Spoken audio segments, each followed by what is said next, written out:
ఇది రెండవ భాగం. ఇందులో మనం గ్రైండర్ సర్వీస్ మరియు రిపేర్ ఎలా చేయాలో నేర్చుకుంటాం. గ్రైండర్ స్విచ్ ఆన్ చేసి దాని పనితీరు చెక్ చేయండి. గ్రైండర్ని సప్లై నుంచి వేరు చేయండి. ఇన్స్పెక్షన్ కవర్ తెరవండి. ఒక పట్టికలో నేమ్ ప్లేట్ వివరాలు నోట్ చేసుకోండి. సప్లై కార్డ్ని కళ్ళతో జాగ్రత్తగా గమనించండి. స్విచ్చెస్ బాగా పనిచేస్తున్నాయా లేదా అని, మోటార్ మౌంటింగ్ మరియు డ్రైవ్ అలైన్మెంట్ సరిగ్గా ఉందా లేదా అని, మల్టీమీటర్ లేదా టెస్ట్ ల్యాంప్ ఉపయోగించి పవర్ కార్డ్ కంటిన్యూటీ మరియు షార్ట్ సర్క్యూట్ టెస్టింగ్ చెక్ చేయండి. మోటార్ ఇన్సులేషన్ టెస్ట్ నిర్వహించి పట్టికలో రికార్డ్ చేయండి. ఇన్సులేషన్ విలువ 1 మెగా ఓం కంటే ఎక్కువగా ఉంటే గ్రైండర్ ఆన్ చేసి దాని పనితీరు గమనించండి. ఇన్సులేషన్ రెసిస్టెన్స్ 0.5 మెగా ఓం కంటే తక్కువగా ఉంటే హీటింగ్ లేదా వార్నిషింగ్ ద్వారా ఇన్సులేషన్ విలువ పెంచండి. గ్రైండర్ మోటార్ మరియు బేరింగ్ పూర్తిగా శుభ్రం చేయండి. అసెంబుల్ చేసే ముందు మ్యానుఫ్యాక్చరర్ ద్వారా సిఫార్సు చేయబడిన బేరింగ్ని లూబ్రికేట్ చేయండి. బెల్ట్ టెన్షన్ అడ్జస్ట్ చేసిన తర్వాత మోటార్ అసెంబుల్ చేసి terminal screws, pulley screws, flywheel nuts, motor fixing bolts మొదలైన వాటిని బిగించండి. మోటార్ని సప్లైకి కనెక్ట్ చేసి గ్రైండర్ స్టార్ట్ చేయండి. సాఫీగా పనిచేస్తుంది తెలుసుకోవడానికి మోటార్ మరియు గ్రైండర్ పనితీరు గమనించండి. గ్రైండర్ రిపేర్ చేయడం. కస్టమర్ లేదా వినియోగదారుని ఫిర్యాదులు వినండి. అవి ఏమిటంటే, గ్రైండర్ పనిచేయడం లేదు, స్టార్ట్ అవ్వడం లేదు, కానీ మాన్యువల్గా స్టార్ట్ చేసినప్పుడు ఏదో ఒక దిశలో తిరుగుతుంది. స్టార్ట్ అవుతుంది కానీ వెంటనే వేడెక్కుతుంది. స్పీడ్ తగ్గుతుంది మరియు మోటార్ చాలా వేడెక్కుతుంది. గ్రైండర్లో నుంచి నాయిస్ వస్తుంది. గ్రైండర్ షాక్ కొడుతుంది.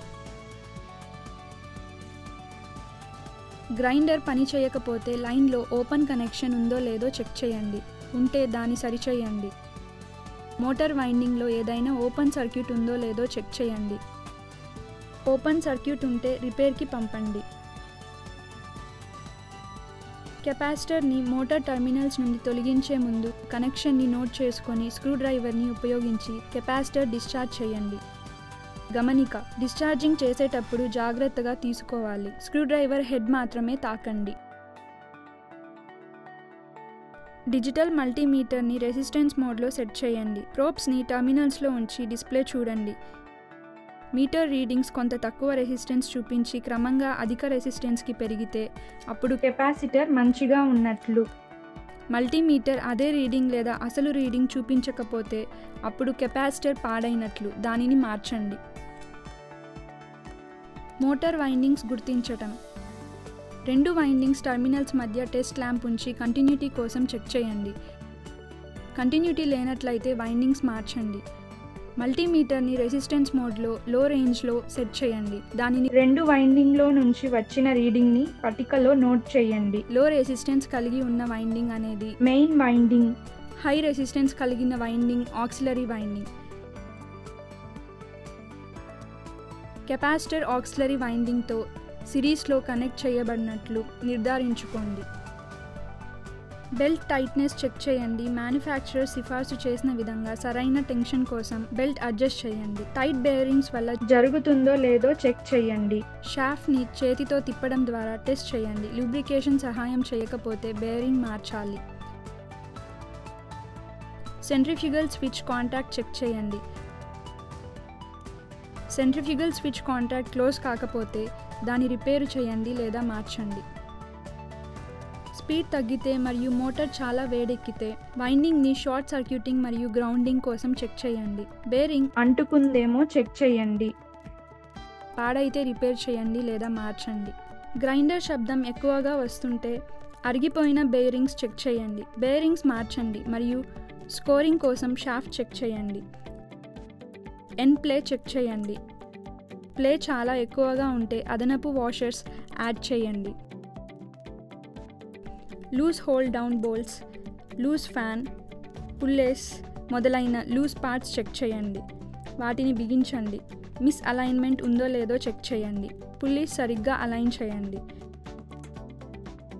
బెల్ట్ చెక్ చేయండి. అది అరిగిపోయినట్లయితే మార్చండి. మోటార్ షాఫ్ట్ చెక్ చేయండి. వంగి ఉంటే మోటార్ మార్చండి లేదా రిపేర్ కోసం పంపించండి. గ్రైండర్ షాక్ కొడుతుంటే ఇన్స్పెక్షన్ కవర్ తెరిచి మెటాలిక్ బాడీతో ఏదైనా లైన్ కాంటాక్ట్ చెక్ చేయండి. అలాగే ఎర్తింగ్ సరిగ్గా ఉండేలా చూసుకోండి. కాంటాక్ట్ ఏదైనా ఉంటే సరిదిద్దండి మరియు వాటిని సరిగ్గా ఇన్సులేట్ చేయండి. ఈ వీడియో చూసిన తర్వాత మీరు వీటిని చేయగలరని ఆశిస్తున్నాను. డిస్మాంటిల్ చేయడం, పార్ట్స్ గుర్తించడం, పాడైన పార్ట్స్ మార్చడం మరియు మిక్సర్ గ్రైండర్ రీఅసెంబుల్ చేయడం. డిస్మాంటిల్ చేయడం, పార్ట్స్ గుర్తించడం, పాడైన పార్ట్స్ మార్చడం మరియు వెట్ గ్రైండర్ రీఅసెంబుల్ చేయడం. దీనితో మిక్సర్ మరియు గ్రైండర్ సర్వీస్ మరియు రిపేర్ గురించిన ఎక్సర్సైజ్ ముగిసింది. ధన్యవాదాలు. తర్వాత ఎక్సర్సైజ్లో కలుద్దాం.